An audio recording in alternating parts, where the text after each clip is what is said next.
Olá, queridos irmãos, queridas irmãs, sejam bem-vindos ao nosso estudo semanal sobre o Evangelho segundo o Espiritismo. Que Deus abençoe o nosso estudo, que Jesus esteja conosco, nos abençoando e intuindo durante as nossas reflexões sobre o Evangelho segundo o Espiritismo. Muito bem, nós vamos continuar o estudo do capítulo 27, Pedi e obtereis, e agora a gente vai entrar num novo tópico deste capítulo do Evangelho. Começaremos a estudar o tópico ação da prece, transmissão do pensamento. Por se tratar de um item aqui um tanto quanto extenso, a gente vai dividir esse estudo e vamos realizar hoje o primeiro estudo desse item. Estudaremos os subitens 9 e 10, que são compostos por 4 parágrafos que trazem as explicações de Allan Kardec a respeito da ação da prece, a respeito dessa questão da transmissão do pensamento. Esse, esse tópico vai até o subitem 15 e contém 14 parágrafos ao todo. Por isso a gente vai dividi-lo, né? Vamos estudar aí esses primeiros, esses primeiros dois subitens hoje e depois a gente vai dar sequência no estudo, sempre buscando assim entender bem o Evangelho para a gente poder aplicar em nossas vidas esse conhecimento, não é? Bom, em resumo, a gente pode dizer que o que a gente vai aprender hoje é, em primeiro lugar, o que é a prece e depois como ela funciona. A gente sabe que Allan Kardec tem um poder de explicação muito grande a respeito das temáticas que ele apresenta nas obras básicas. E se a gente prestar atenção, a gente começou esse capítulo falando sobre alguns assuntos e até agora a gente ainda não tinha uma definição direta sobre o que é a prece. Então, nesse item, a gente vai ver o que é a prece e como ela funciona. Ou seja, a explicação do mecanismo da prece, da sua dinâmica, né? Então, a gente é, pode encontrar aqui, inclusive, a utilidade da prece para nós. Por que que a prece é útil, né? Porque ela tem essa dinâmica, porque ela tem esse funcionamento que a gente vai ver aqui. Ela é, portanto, algo eficaz, como a gente já viu anteriormente. Agora a gente vai ver o seu funcionamento, seu meio de propagação. Essa, inclusive, é a ideia de continuidade do texto, né? Então, a gente já teve as primeiras orientações para a prática da prece, depois a sua eficácia, agora o que ela é e a sua utilidade, seu meio de propagação, como ela funciona.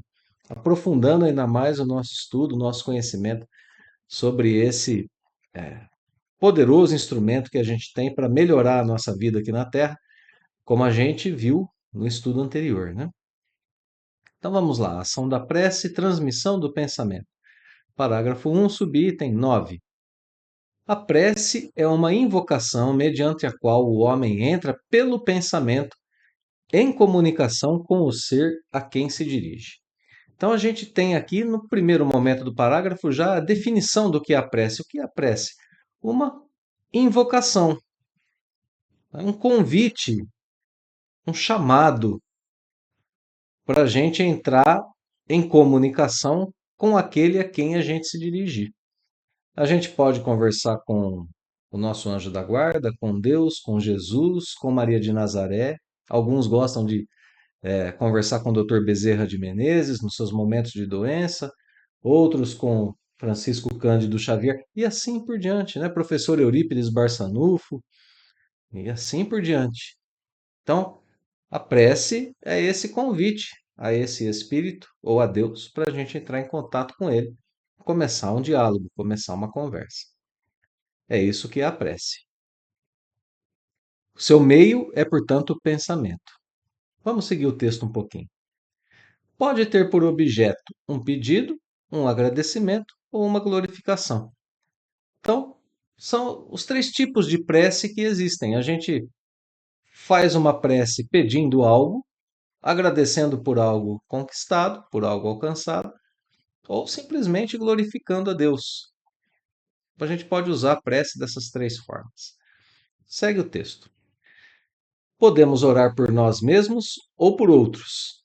Então, olha só, né? Tem aqueles três tipos e ela pode ser por nós ou por outras pessoas. que estejam encarnadas ou fora do mundo corpóreo, estejam do lado de cada vida ou do lado de lá.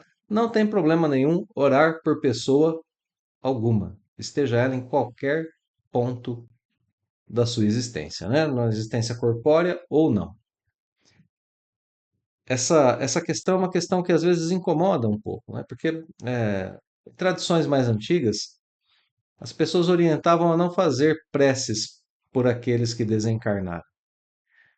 Mas a gente sabe, através da doutrina espírita, que é um momento de alívio, de consolo, tanto para quem ora, quanto para quem recebe a oração estando no plano espiritual. É um momento que, inclusive, alivia a saudade. É um momento em que, se a gente ora pedindo a Deus pela pessoa que está do lado de lá, pedindo o bem-estar dessa pessoa, enviando a ela a alegria, enviando a essa pessoa sentimentos sim de saudade, mas de uma saudade boa, sem desespero, né? De uma saudade confiante no reencontro, que Deus permite esse reencontro sempre, né?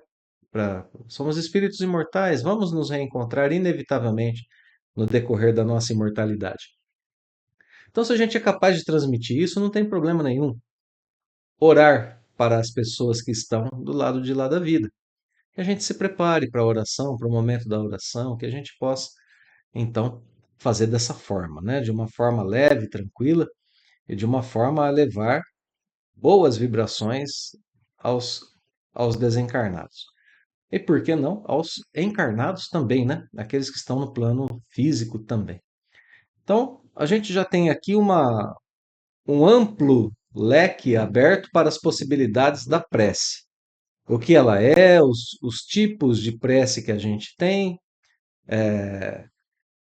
para quem elas podem ser dirigidas, e aí o texto continua. As preces feitas a Deus escutam-nas os espíritos incumbidos da execução de suas vontades. As que se dirigem aos bons espíritos são reportadas a Deus. Quando alguém ora a outros seres que não a Deus, falo recorrendo a intermediários, a intercessores, porquanto nada sucede sem a vontade de Deus. Esse é um princípio que a gente já viu anteriormente aqui mesmo no Evangelho. A gente pode orar diretamente a Deus, porque espíritos que são incumbidos das tarefas que Deus põe a eles vão ouvir essas nossas preces. A gente não precisa pensar, nem mesmo que Deus não está ouvindo as nossas preces, é claro que está. Mas ele deixa que nós trabalhemos por nós mesmos, né? Assim, espíritos mais evoluídos do que nós, nossos anjos protetores, por exemplo, vão cuidar de nós, atendendo as nossas preces naquilo que for possível, como a gente viu no estudo anterior. Então a gente pode orar a Deus, a gente pode orar a bons espíritos, a gente pode orar a espíritos em geral, né, tendo a consciência de que a gente recorre a intermediários e que a gente pode, por exemplo, como eu dizia agora há pouco, conversar com o Dr. Bezerra de Menezes e dizer: Dr. Bezerra de Menezes, médico dos pobres, coração caridoso, me ajuda nessa doença que eu estou enfrentando, me traz possivelmente a cura, se Deus assim o permitir. E essa última frase tem que ser indispensável para nós. Se Deus assim o permitir. Porque nenhum espírito, nem mesmo o Cristo, obrou sem a permissão de Deus. Jesus dizia: Eu sou um com o Pai. E não era nem um pouco raro ele fazer menções à vontade de Deus, porque ele sabia que as leis de Deus estão postas, a vontade de Deus está colocada e que para tudo é necessária a permissão de Deus Pai para que aconteça. Bom, então nesse primeiro parágrafo, a gente tem uma apresentação sobre a prece e suas principais características, para a gente entender o que ela é, o meio pelo qual ela acontece, isso é muito importante, pensamento. Prece vem do pensamento, né? E os tipos de prece que podem ser realizadas. Vamos para o segundo parágrafo agora. Vamos andar um pouquinho no texto. O Espiritismo torna compreensível a ação da prece explicando o modo de transmissão do pensamento. Então, olha só, como que a prece acontece, não é? O que que é essa ação da prece? É como ela acontece. A ação de falar acontece quando eu movo minha boca, meu maxilar, a minha língua, as minhas cordas vocais. Isso é a ação de falar, é assim que acontece a fala. E o som, né, dessas vibrações das minhas cordas vocais se propagando pelo ar. Bom, como que a ação da prece é explicada? Quando se explica o modo de transmissão do pensamento. Vamos em frente então agora.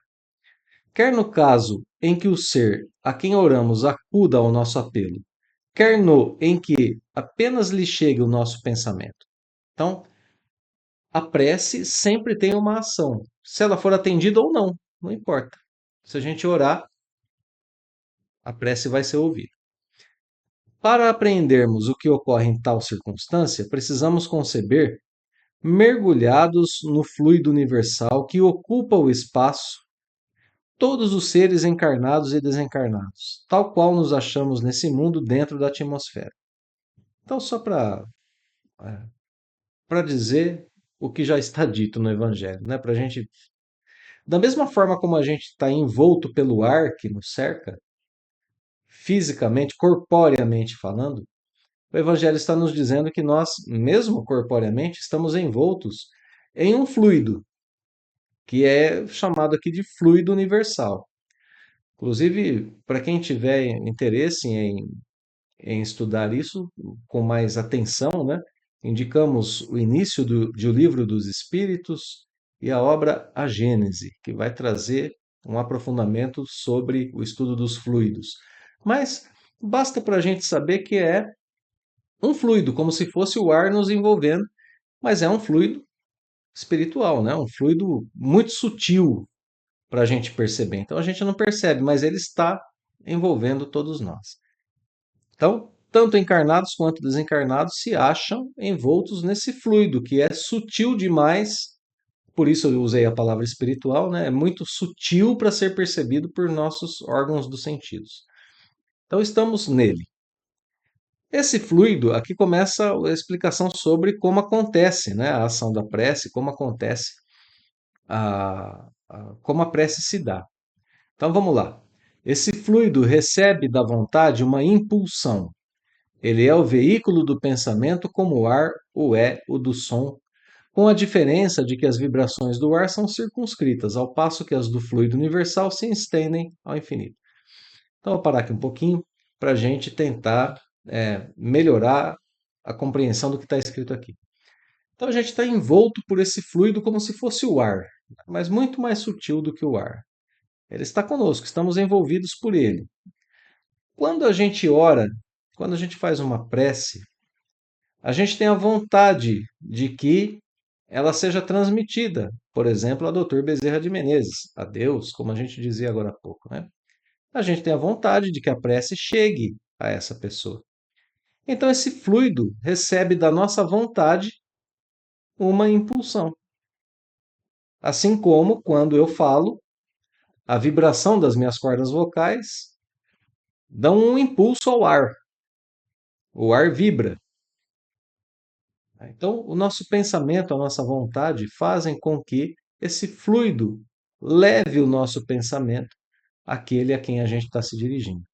Mas tem uma diferença, que é uma diferença muito boa de ser notada entre o ar e o fluido universal.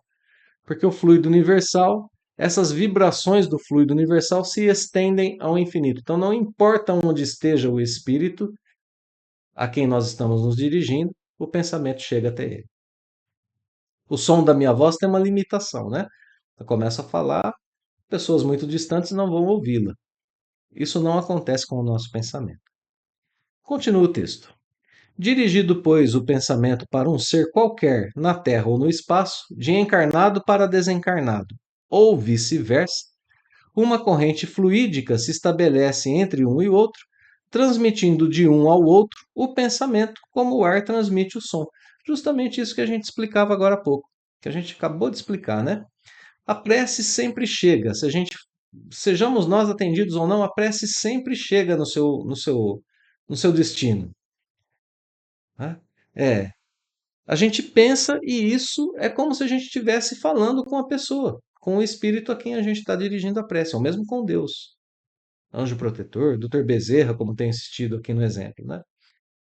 E aí notemos que não é só pensamento, a vontade tem um papel essencial, tem algo que precisa estar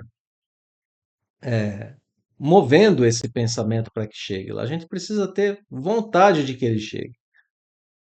A gente precisa ter fé, né? Em outra palavra, se a gente não quiser usar a vontade. Kardec usa a vontade aqui no texto, porque realmente a vontade é uma, é um poder do espírito muito grande. É um poder muito grande. Quando a gente tem vontade de alguma coisa, a realização está muito mais próxima, né, de acontecer. E assim também, quando a gente tem vontade, uma vontade muito grande de sermos consolados, de sermos orientados, ou de transmitir alguma coisa para alguém, mesmo através do pensamento, isso acontece. Esse mecanismo sendo explicado aqui, inclusive, é o que viabiliza as intuições, né, dos bons espíritos para conosco, como a gente viu também no estudo anterior. O nosso anjo guardião nos ajudando, nos auxiliando através do pensamento. Então vejam, esse parágrafo explica o funcionamento da prece. E isso é importante para a gente, porque através do conhecimento sobre esse funcionamento, a gente passa a entender como a prece funciona. E isso muda tudo para nós. Através desse entendimento, a gente renova e reforça a nossa fé. A gente pode voltar ou nos esforçarmos mais, né, para continuar usando esse recurso da prece. Vamos seguir adiante. Parágrafo 3. A energia da corrente guarda a proporção com a do pensamento e da vontade. Então, olha só, quanto mais concentrado o pensamento e mais firme a vontade em entrar em comunhão com o plano espiritual, maior a energia da corrente, como ele diz aqui. Essa energia da corrente, né? Vamos pensar usando o exemplo que Kardec mesmo usou, né? A analogia que ele mesmo usou. Se eu estou conversando com uma pessoa e tenho vontade que ela preste atenção, eu dou ênfase na minha voz. Eu, às vezes, aumento o som da minha voz. Eu mudo a minha postura corporal. Eu faço gestos, eu olho nos olhos. Isso é a energia da minha fala sendo transmitida para a pessoa, através da vontade que eu tenho que ela me ouça. Né? Então, é mais ou menos parecido com a prece. Eu vou conversar com o Dr. Bezerra de Menezes, em pensamento. Eu vou imaginar o Dr. Bezerra de Menezes na minha frente, fechar meus olhos e imaginá-lo na minha frente, conversar com ele. Se eu não tenho um referencial para o meu anjo guardião, se eu não tenho um referencial de imagem para ele, né? Eu não sei o seu rosto. Eu imagino uma pessoa na minha frente, eu conversando com ela. Se eu vou conversar com Deus, eu imagino em meu pensamento, a minha prece ganhando as alturas, se a gente assim o quiser, né? Chegando ao plano espiritual, chegando aos seios do Pai Celestial. Se eu vou conversar com Jesus, a mesma coisa. Então a prece chega, porque essa energia, né, que a gente está colocando nela impulsiona melhor o fluido, assim como uma voz bem posta impulsiona mais o ar, né? Bom, vamos seguir o parágrafo. É assim que os espíritos ouvem a prece que lhes é dirigida, qualquer que seja o lugar onde se encontrem. É assim que os espíritos se comunicam entre si. É assim que eles nos transmitem suas inspirações, que relações se estabelecem à distância entre encarnados. Olha aqui o final do texto, hein? Olha o final do parágrafo. Que maravilha! Os encarnados transmitem pensamentos de uns para os outros. É normal a gente perceber isso. Se a gente prestar atenção, né? Olha, mamãe, como que a senhora adivinhou que hoje eu queria comer essa omelete maravilhosa que a senhora faz? Eu estava com vontade mesmo, não é que a senhora fez? Né? Por que não a gente pensar que houve uma transmissão de pensamento aí? É um processo de comunicação entre espíritos. Estejam eles encarnados ou desencarnados, não importa. A gente viu aqui no texto que estamos todos envoltos no fluido universal e que ele é o agente de transmissão do pensamento. Claro que para encarnados é mais difícil pela situação própria da encarnação. Estamos em um corpo denso, pesado. Mas as comunicações acontecem ainda assim, mesmo entre encarnados. São mais sutis, mais difíceis de serem percebidas, mas acontecem. Entre espíritos que estão no mundo incorpóreo, né, no plano espiritual, ela é natural. Comunicação pelo pensamento é natural. Então, está aqui explicado mais uma vez, né? Esse parágrafo completa o parágrafo anterior, incluindo agora o mundo dos espíritos, nos trazendo a informação que é assim que a gente recebe inspiração do plano espiritual. Vamos lá, vamos encerrar, né? Último parágrafo do nosso estudo de hoje. A gente vai encerrar aqui e depois a gente continua na próxima semana esse texto maravilhoso do Evangelho, né? Esse texto fantástico que traz para a gente explicações sobre o mecanismo da prece. Essa explicação vai, sobretudo, com vistas aos que não compreendem a utilidade da prece puramente mística. Mística espiritual, né? No sentido aqui de espiritual. Aqueles que não compreendem a utilidade da prece puramente espiritual. Tem gente que não entende por que orar. Para isso a gente tem essa explicação, está dizendo Kardec. Não tem por fim materializar a prece. Não é para isso que está tendo essa explicação. Não é não para a gente materializar a prece, trazer explicações materiais, não é para isso. Mas para tornar-lhe inteligíveis os efeitos, mostrando que pode exercer ação direta e efetiva. Então, a prece tem efeitos diretos e efetivos na vida da gente. A pessoa que ora se acalma. A pessoa que ora melhora a sua pressão arterial. A pessoa que ora sente no seu corpo físico diferenças. A pessoa que ora, ela purifica o seu pensamento e o seu sentimento. Claro, ela está se aproximando de Deus. Então, a prece, a explicação do funcionamento da prece é para que façamos uso dela com mais fé, com mais entendimento, com mais segurança, percebendo cada vez mais as benesses que ela nos traz. Ok? Então vamos lá, encerrando o parágrafo. Nem por isso deixa essa ação de estar subordinada à vontade de Deus, juiz supremo em todas as coisas, único apto a torná-la eficaz. Então, essa ideia é repetida algumas vezes aqui nesse capítulo do Evangelho, como a gente já pôde perceber, né? Apesar da eficácia, apesar da utilidade, apesar de sabermos o mecanismo, que a gente tenha sempre, né, em nossa mente esse ensinamento muito claro. Ela vai ser eficaz na medida em que Deus permita. Mas, de qualquer forma, ela tem algum tipo de efeito benéfico para para quem faz a oração.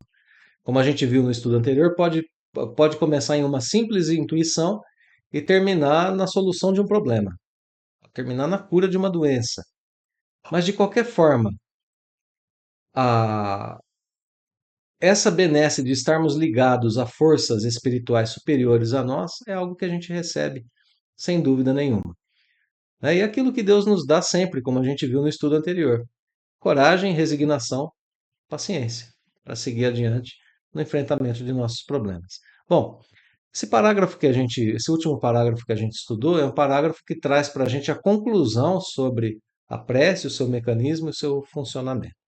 E assim a gente encerra o estudo de hoje, tendo deixado aí em aberto o caminho, né, para a gente continuar estudando esse item que vai trazer para a gente ainda, claro, muitas informações bonitas sobre a ação da prece e sobre o seu meio, né, de propagação, que é a transmissão do pensamento.